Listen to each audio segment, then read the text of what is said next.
Серхат қыздарына: маған да оңай болған жоқ. Анамның суретін неге сындырдың, неге анамнан суып кеттің деп едіңдер ғой.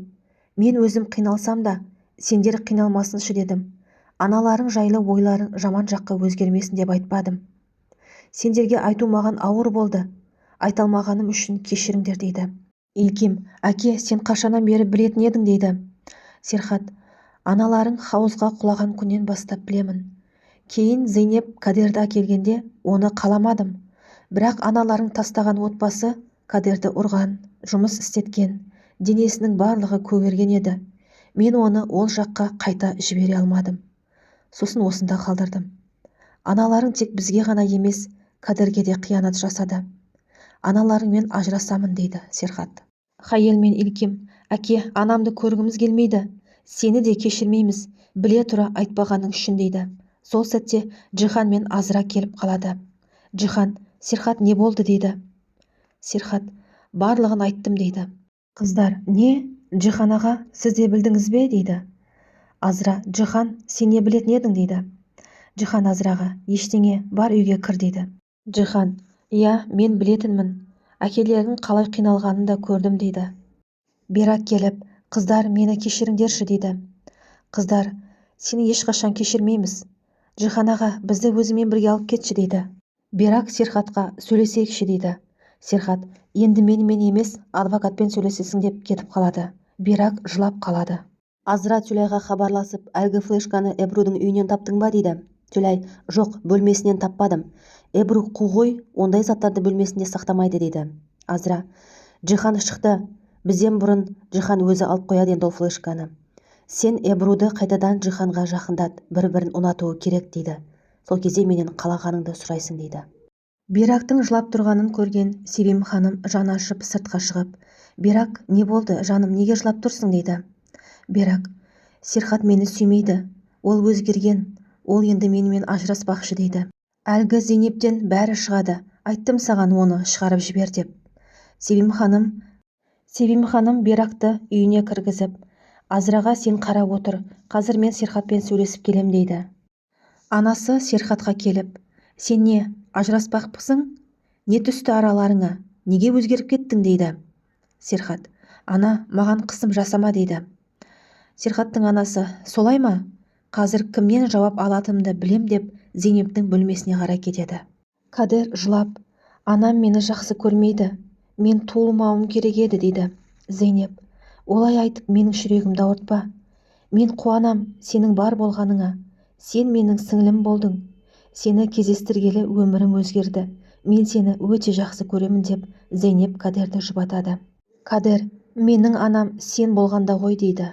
Севим ханым Зейнепке келіп: сұр жылан, сен келгелі өмірімізді ойран еттің. Ұлымның басын айналдырып, отбасын ажыратпақпысың? Мен оған жол бермеймін, ұятсыз дейді. Серхат: ана, Зейнептің кінәсі жоқ, жүр, саған өзім түсіндіремін деп анасын алып кетеді. Қыздар Джан ағасының да барлығынан хабардар екенін біліп, барлығы білген, неге біз ғана білмедік деп ренжіп қалады. Джихан Джанға: жақын арада мен кетемін, менің кабинетімді алсаң болады дейді. Джан: тоқта, қайда кетесің дейді. Джихан: Серхат ашулы, мені көрсе Тибетті көргендей болады. Екеуміз де біле тұра оған шындықты айтпадық қой дейді. Джиханның бостандыққа шыққанын көрген Эбру қуанып Джиханды құшақтап алады. Джихан: сені бұлай қуанар деп ойламадым. Эбру: әлгі менің затым, флешканы бер дейді. Эбру: жоқ, бермеймін, алдымен ішінде не бар екенін айт дейді. Джихан: әзілің ба дейді. Эбру: сенің әйелің айтты, осы флешкамен оны бопсалап жүр екенсің. Үйге келіп шу шығарды. Осы флешканы алсам сенен кететінін айтты дейді Эбру. Джихан: мен бопсалайтын адамға ұқсаймын ба? Бәрі өтірік. Азра сондай әйел. Адамдарды сендіру үшін жылайды, сықтайды. Кейде мен өзім де сеніп қаламын. Бұл флешкада компанияның құпия құжаттары бар. Ол мені тастап кетеді деп қорқып, осы флешка арқылы маған қоқаң-лоққы жасамақшы. Бірақ бұл сенде тұра берсін. Мен саған сенемін деді Джихан Эбруға. Севим ханым ұлы Серхатқа: Зейнеп келгелі отбасымыздың берекесі қашты. Ол нағыз мыстан. Мен оны үйден қуып шығам. Ал сендер Беракпен демалысқа барып келіңдер. Сен әкең сияқты отбасыңды тастап кетпе дейді.